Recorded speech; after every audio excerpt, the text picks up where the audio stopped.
नमस्कार दोस्तों, मैं राकेश कुमार एक बार आपके यूट्यूब क्लास में फिर स्वागत करता हूं। कक्षा 11 के आपको सवाल लेकर आया हूं। कक्षा 11 का पहली अध्याय आपका, जिसका नाम है समुच्चय। समुच्चय से कुछ सवाल हैं जो बहुत ही पेपर में पूछे गए सवाल हैं। ये समुच्चय के आपको सवाल आज लगाते हैं, किस प्रकार के होते हैं पहले इनके बारे में समझ लेते हैं। समुच्चय क्या होता है, ठीक है। तो समुच्चय के बारे में पढ़ेंगे। तो समुच्चय के बारे में हमें पढ़ना है कि समुच्चय को इंग्लिश में कहते हैं, क्या कहते हैं, सेट। क्या कहते हैं, समुच्चयों को कहते हैं इंग्लिश में सेट कहते हैं, ठीक है। तो सेट होते हैं, तो सेट को हमें क्या करना है कि सेट के बारे में पढ़ना कि समुच्चय किस प्रकार के होते हैं, समुच्चय आखिर किसे कहते हैं। तो देखो, समुच्चय के बारे में हम आपको बता दें कि समुच्चय एक प्रकार का वह सेट है जिसको हम गिन सके। मतलब सेट का मतलब होता है कि आपको क्रम, जैसे वो कोई भी आपके पास जैसे पेन है, पेंसिल है, जो भी आपके पास क्रम है जिसको हम काउंट कर सकते हैं, उसे हम समुच्चय कहते हैं, ठीक है। इस प्रकार से हम देखेंगे समुच्चय का जो सर्वप्रथम प्रयोग है, सर्वप्रथम प्रयोग आपके जर्मन के वैज्ञानिक थे। कौन थे? जर्मन विज्ञान गणितज्ञ। कौन थे? जर्मन गणितज्ञ थे। आपके गणितज्ञ ने आपको, जिनका नाम क्या था? जॉर्ज कैटर, ठीक है। क्या नाम था? George Cantor. जर्मन गणितज्ञ जॉर्ज कैटर ने 1845 से लेकर 1918 के मध्य में इसकी मतलब बात की थी। सबसे पहले इसका प्रयोग त्रिकोणमिति सारणी में किया गया था। त्रिकोणमिति सारणी को सॉल्व करने के लिए उन्होंने एक समुच्चय बनाया गया था। तो समुच्चय आजकल हर प्रकार से समुच्चय का प्रयोग बहुत ज्यादा जरूरी हो गया, इसलिए ये वाला चैप्टर आपके लिए बहुत जरूरी है। तो समुच्चय के बारे में हम कर सकते हैं। समुच्चय वह होता है जिसको हम दैनिक जीवन, समझना, मतलब सबसे पहली बात तो पूछा जाएगा कि जर्मन गणितज्ञ आपके जिन्होंने समुच्चय का मतलब खोज की वो कौन थे, तो आप लेके जर्मन गणितज्ञ ये थे जॉर्ज कैटर। 1845 में इन्होंने की थी। 1845 से 1918 तक इन्होंने पूरा योगदान इसी में दिया। इसके बाद पूछा जाएगा समुच्चय क्या है। तो समुच्चय लिख देना। समुच्चय ऐसी परिभाषा जिसको हम सुपरिभाषित मतलब परिभाषित कर सकें। जैसे मतलब कोई भी चीज जिसको हम एक निश्चित रूप में काउंटिंग कर सकें। मतलब कोई भी चीज है जैसे हम काउंटिंग जिसे नहीं कर सकते वो समुच्चय नहीं है। जिसको काउंटिंग कर सकते एक लिमिट में होती उसे हम समुच्चय कहते हैं, ठीक है। और समुच्चय कुछ नहीं है, ठीक है। डेली जीवन में हम जिसको यूज करते हैं, गिनती पहाड़ी जो भी हम जिनको काउंट कर सके, वो आपका समुच्चय मतलब सेट है। सेट मतलब जैसे आप कॉपियों के सेट होते हैं, ये सब चीजें आपका एक सेट होता है, ठीक है। अब इसके बारे में हम पढ़ेंगे कि समुच्चय में हमको क्या पढ़ना। समुच्चय को संकेतन, ठीक है, पढ़ेंगे समुच्चय संकेतन। जो समुच्चय के संकेतन होते हैं, समुच्चय को हमेशा कैपिटल अक्षर, किससे? ए टू जेड जो भी आपकी है, ए टू जेड के कैपिटल अक्षर से मतलब बड़े अक्षर से हम क्या करते हैं? बड़े अक्षर से प्रदर्शित करते हैं, ठीक है। क्या करते हैं? बड़े अक्षर से प्रदर्शित करते हैं, ठीक है। पहले इसके बारे में चैप्टर के बारे में पढ़ लेते हैं, फिर आगे सवालों के बारे में पढ़ेंगे। तो समुच्चय को क्या करेंगे? हमेशा समुच्चय को एबीसीडी के बड़े अक्षरों से प्रदर्शित करेंगे। और इसके जो अवयव होते हैं, क्या होते हैं? अवयव मतलब जो उसके अवयव होते हैं, अवयव को एबीसीडी के इनको छोटे अक्षर से मतलब ए टू जेड के छोटे अक्षरों से प्रदर्शित करते हैं। और इनके बीच में कोमा भी लगाते हैं। मतलब जैसे कोई आपका ब्रेक आपका दिया है, तो जैसे ए बराबर, तो ए बी सी डी, अब ब्रैकेट, इसको हमेशा मजलिस पोस्टर में आपको समुच्चय को रखना है, ठीक है। और कैपिटल अक्षर से प्रदर्शित करेंगे। और जो इसके अवयव हैं, तत्व हैं, वो किससे होंगे? स्मॉल अक्षरों से होंगे, ठीक है। किससे होंगे? स्मॉल अक्षरों से होंगे। इतना हमने इसके बारे में पढ़ना है। अब समुच्चयों को प्रदर्शित करने के लिए हमें कितनी विधियों का प्रयोग हुआ? समुच्चयों को प्रदर्शित करने के लिए हमें मूल रूप से दो विधियों का प्रयोग करना होता है। एक होती है आपकी तालिका विधि, ठीक है, जिसको कहते हैं सूची विधि। और एक होती है आपकी गुण विधि,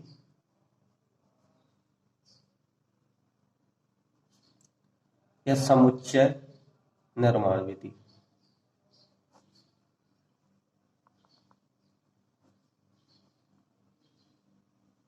तो पहले तालिका और सूची विधि पढ़ेंगे। तो तालिका और सूची विधि होती है जो आपके लिए, ये बहुत सी सिंपल होती है।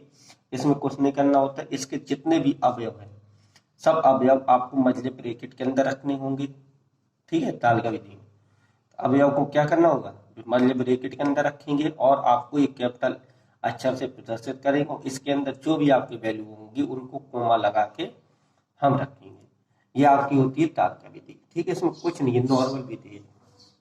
लेकिन जो मेन विधि है आपकी गुण विधि, तो गुण विधि के लिए हमें क्या करना है कि समस्त जितने भी आपको तत्व दिए हैं उनको एक राशि मान लेंगे। क्या मान ली? कोई एक राशि मान ली, जैसे एक्स मान लिया, और इनको सबको मझले ब्रैकेट के अंदर लिखा, एक्स के प्रतीक में मतलब रखते हैं। एक्स के प्रतीक का मतलब सब सच डेट, जैसे एक्स सच डेट एक्स, ठीक है, इस रूप में इनको रखते हैं। और इसके बाद जैसे कोई भी आपकी संख्या है, जैसे मान लीजिए ABCD यहाँ लिख देंगे A to Z, ठीक है, और इनको भी हम क्या करते हैं, मल्ले ब्रैकेट के अंदर ही रखते हैं, ठीक है। इसको भी प्रदर्शित, मतलब इसको क्या करते हैं, इसको हम एक्स सर्च डेट या एक्स कॉलम भी बोलते हैं, इसके रूप में प्रदर्शित करते हैं। सबसे पहले हमने क्या पढ़ा कि गणतज्ञ मतलब इन्होंने खोज की कि समुच्चय क्या होता है, A to Z के बड़े अक्षरों से इनको संकेत कर सकते हैं। अवयव क्या है, A to Z जो स्मॉल वाली अवयव है, इनको दो विधि से हम प्रयोग करते हैं, तालिका विधि और सूची विधि, ठीक है। तो तालिका विधि में आपको नॉर्मल आपको प्रदर्शित करना है, और गुण विधि आपको ये होती है एक्स मतलब लगा के आपके, ये विधि आपको बड़े सवालों के लिए की जाती है, जिसको हम मतलब ज्यादा काउंटिंग करने में आपको परेशानी हो, ज्यादा संख्या दी होती है जब प्रयोग करते हैं। ये छोटी संख्याओं के लिए प्रयोग करते हैं, ठीक है, छोटे आंकड़ों के लिए, बड़े आंकड़ों के लिए, ठीक है, इन दोनों प्रयोग करते हैं। अब इन सवालों को देखेंगे, सवालों से आपको और समझ में आ जाएगा, ठीक है। देखते हैं अब सवाल की ओर। अब दोस्तों अध्याय 1 के समुच्चय प्रश्नावली बनकर पहला सवाल आपको दिया गया है, ठीक है। अब सवालों को समझते हैं बहुत अच्छे से। कह रहा निम्नलिखित में से कौन से समुच्चय है, निम्नलिखित में से कौन समुच्चय है, अपने उत्तर को उच्चारण मतलब कारण बताइए। मतलब कौन आपका मतलब समुच्चय, अभी हमने जैसी डेफिनेशन बताई थी उसी अनुसार पे अपन को करना है, ठीक है। जैसा कि पहला सवाल कह रहा है, जे अक्षर से प्रारंभ होने वाले वर्ष के सभी महीनों का संग्रह। कह रहा है जे अक्षर से जितने भी महीने आपके हैं वो चालू होने वाले, उनका क्या है, आपको ये समुच्चय नहीं है। हम जानते हैं क्या, जे अक्षर से प्रारंभ होने वाले लिखेंगे, जे अक्षर से प्रारंभ होने वाले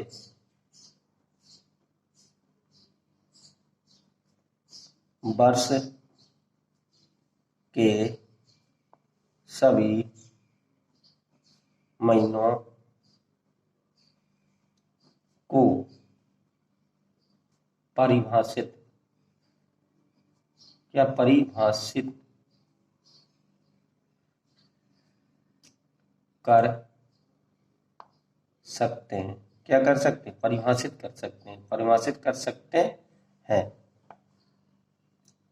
जब हम परिभाषित कर सकते हैं तो परिभाषित कर सकते हैं जिसका मतलब कोई भी एक चीज उसको हम लिख सकते हैं, जैसे जनवरी,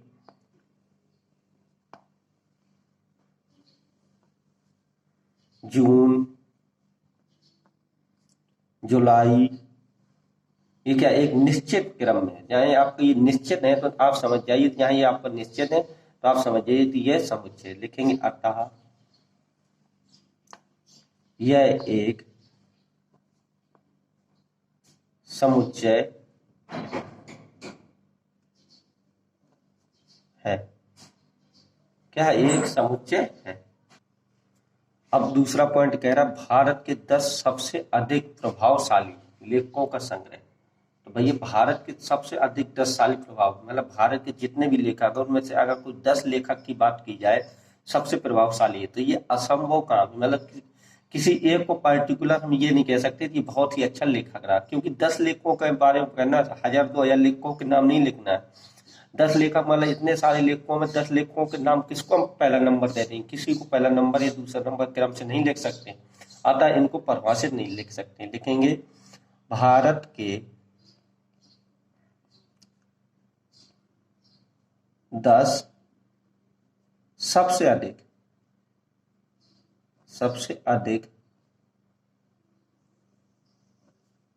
प्रतिभाशाली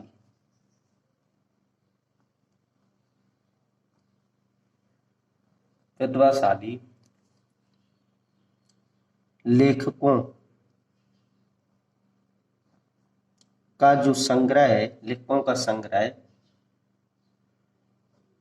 लिखेंगे परिभाषित नहीं कर सकते।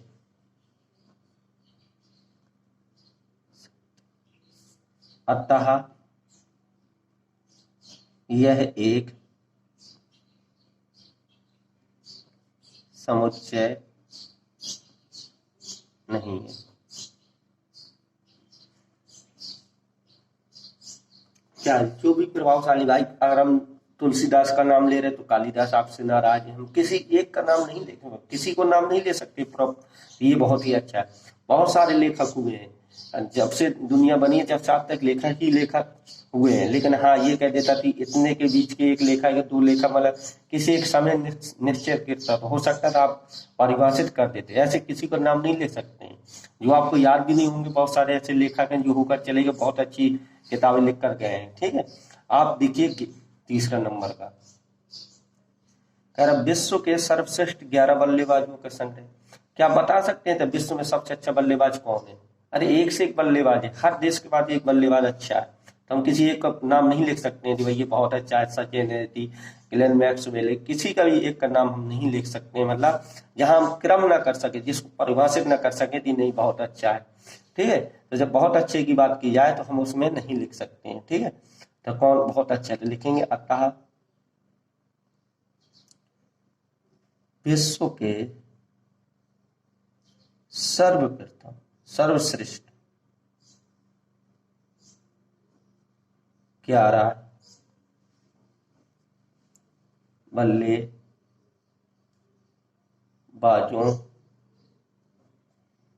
के संग्रह को,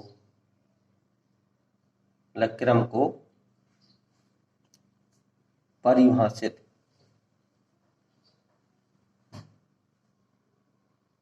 नहीं कर सकते हैं, कर सकते हैं। अतः यह एक समुच्चय नहीं। अब देखिए इसका चौथा पॉइंट,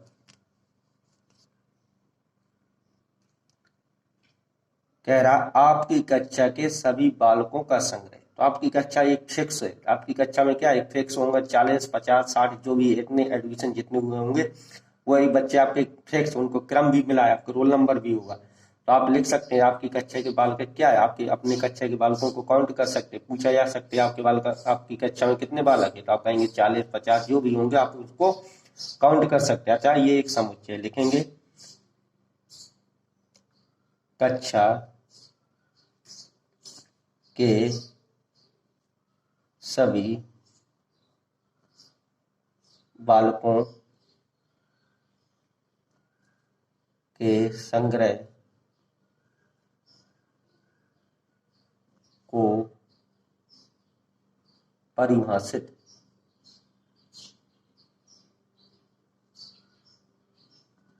कर सकते हैं।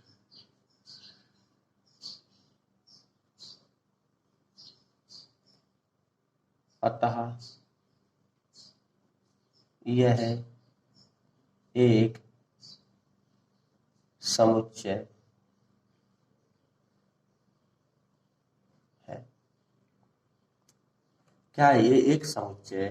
अब आप इसका देखिए पांचवा, कह रहा 100 से कम सभी प्राकृतिक संख्या हो संग्रह। तो लिखेंगे 100 से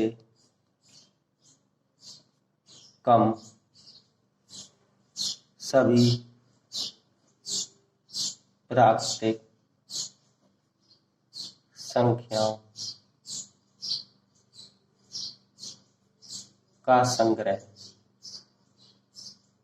हम लिख सकते हैं इनके संग्रह को 1 2 3 4 डॉट डॉट डॉट 97 98 और 99 है ना। ये एक समुच्चय है, आपको लिख सकते हैं हम क्रम से। अतः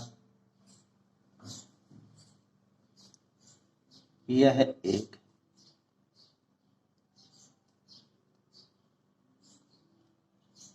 समुच्चय है। अब इसका देखिए छठवें नंबर का छठवां पॉइंट, कह रहा है लेखक प्रेमचंद द्वारा लिखित उपन्यासों का संग्रह। हमें पता थी लेखक प्रेमचंद के जो उपन्यास है उनका संग्रह को परिभाषित कर सकते, क्योंकि उन्होंने एक निश्चित मात्रा में लिखे हैं। लिखेंगे लेखक प्रेम चंद द्वारा लिखित उपन्यास का संग्रह को परिभाषित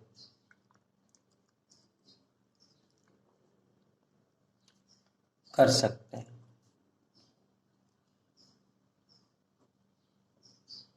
जैसे उनके गबन, गोदाम, गबन, गोदान, नमक का दरोगा, रंगभूमि, कर्मभूमि, इनके क्या है, बहुत सारे इनके उपन्यास हैं। तो इनको हम क्या लिख सकते हैं, परिभाषित कर सकते हैं। अतः यह एक समुच्चय है। ठीक है, क्या है, यह एक समुच्चय है जिसको हम क्या कर सकते हैं, जिसको भी हम परिभाषित कर सकते हो, वह एक समुच्चय, और जिसको नहीं कर सकते वो नहीं है। लेकिन सभी समपूर्णांकों का संग्रह, इसको भी परिभाषित कर सकते हैं क्योंकि सम एक निश्चित है। ठीक है, लिखेंगे सभी सम पूर्णांकों का संग्रह को परिभाषित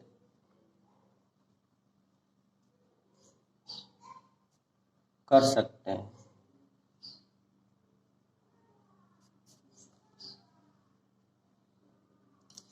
इसलिए यह एक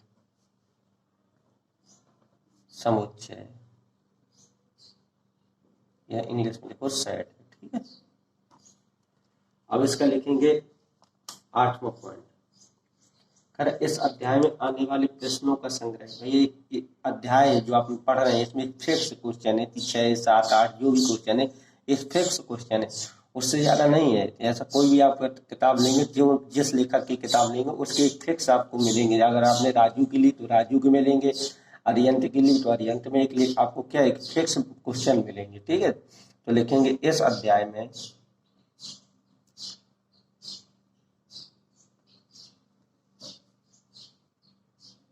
आने वाले प्रश्नों का संग्रह। आपसे हो सकता है पेपर में पूछ ले, प्रश्न पत्र में आने वाले, ठीक है, का संग्रह को परिभाषित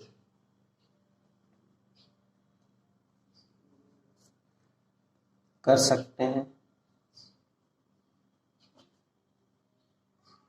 अतः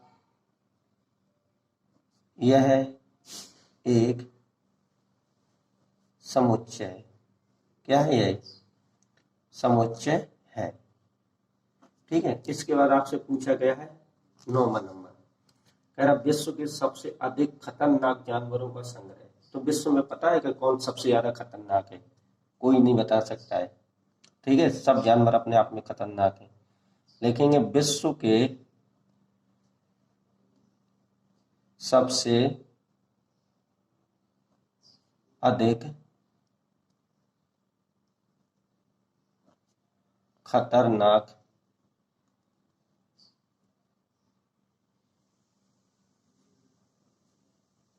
जानवरों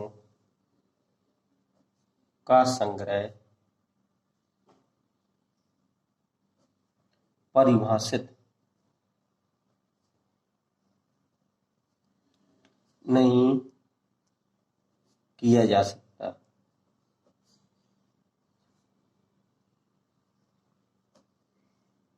अतः यह एक समुच्चय नहीं है, क्योंकि हर जानवर अपने आप में खतरनाक है। जो जानवर सामने आ जाएगा वही सबसे ज्यादा खतरनाक है। सभी जानवर हमारे लिए हानिकारक नहीं भी हो सकते हैं, और सब अगर खतरनाक की बात की जाए तो सभी जानवर हमारे लिए खतरनाक भी है। ठीक है, अब आप देखिए इसका दूसरे नंबर का सवाल, बहुत अच्छा सवाल है, पेपर में कई बार पूछता है। कह रहा दोस्त क्वेश्चन दूसरा, मान लीजिए ए बराबर मतलब कोष्टक 1 2 3 4 5 रिक्त स्थानों में उपयुक्त प्रतीक मतलब एलिमेंट अथवा नॉट एलिमेंट वर्गीय, मतलब वो कह रहे प्रतीक मतलब एलिमेंट है या नहीं। तो एलिमेंट्स मतलब होता है कि जो इसके अवयव हो, ये अवयव जो यहाँ पे दिए वो एक अवयव है और जो यहाँ पे नहीं दिए हैं वो एक अवयव नहीं है। जैसा कि वो कह रहा है कि 5 ए का अवयव है या नहीं है, तो अगर 5 यहाँ है कि नहीं है तो अवयव है तो लिख देंगे ई, ठीक है। अगर नहीं होता तो क्रॉस कर। अब कैसे कह रहा 8 ए का अवयव है कि नहीं है, तो 8 देखिए नहीं है ना, तो लिखेंगे अवयव मतलब एलिमेंट्स नहीं है, कटे का मतलब नहीं है। अब कह रहा है 0 0 है यहाँ पे नहीं है, इसको भी काट देंगे। 4 4 है यहाँ पे है, 2 2 है, 10 10 है नहीं है, कहाँ 10 है तो 5 तक है, इसलिए 10 को काट देंगे। इस प्रकार से आपको ये सवाल लगाना था। अब देखिए आप तीसरे नंबर सवाल, ये तो बहुत सिंपल था, तीसरे नंबर के सवाल को देखिए।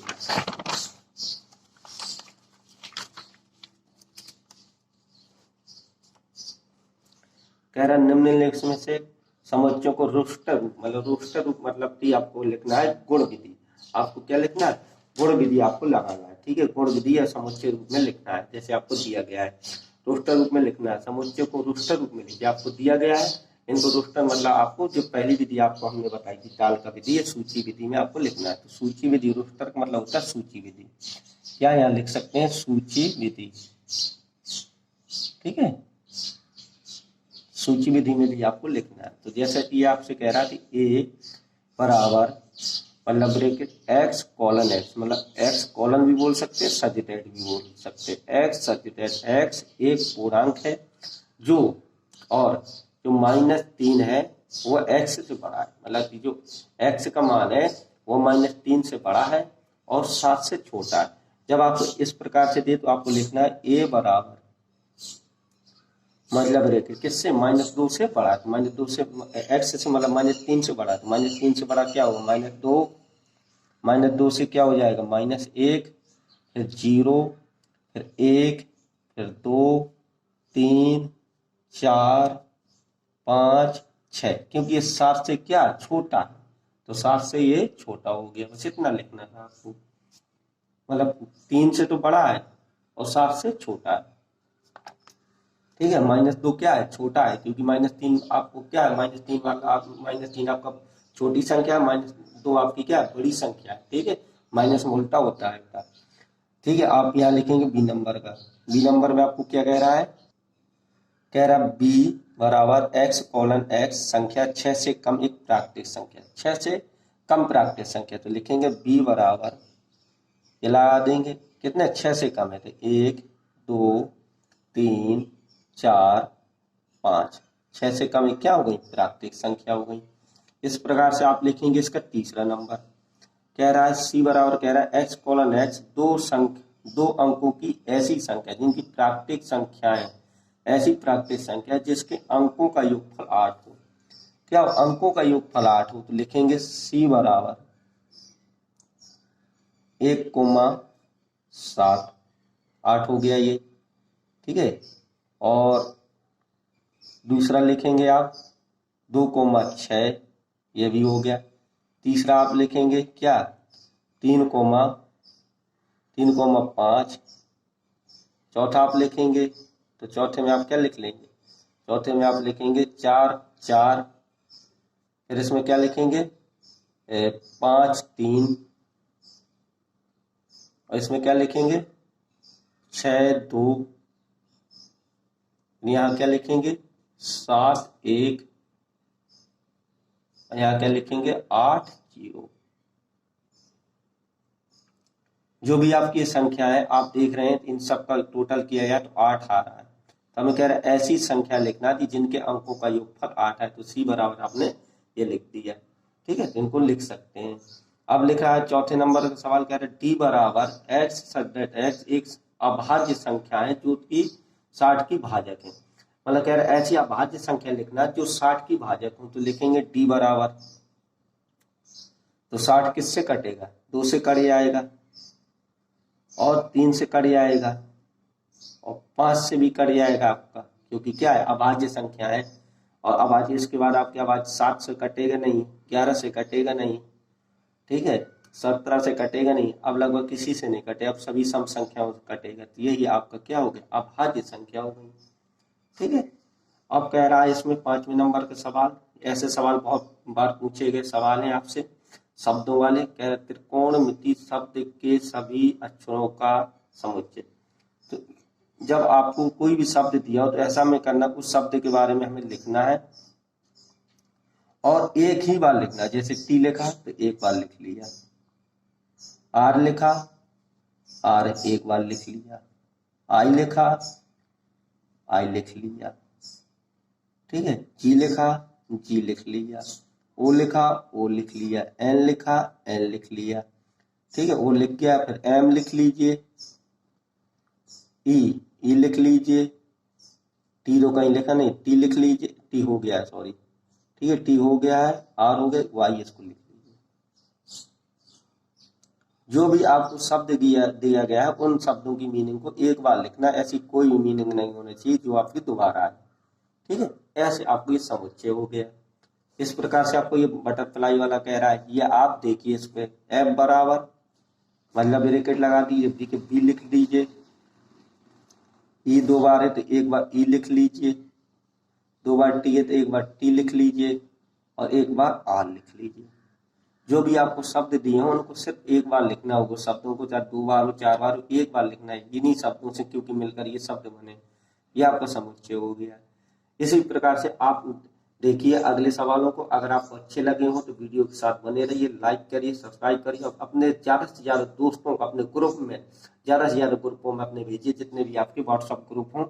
ठीक है, प्लीज अगर अच्छा लगा हो तो ज्यादा से ज्यादा लाइक और कमेंट करिए। अगर कुछ कमियां हो तो उसके बारे में भी बताइए, जिससे हम आगे और ही बेहतर आपको वीडियो दे सकें। नमस्कार दोस्तों।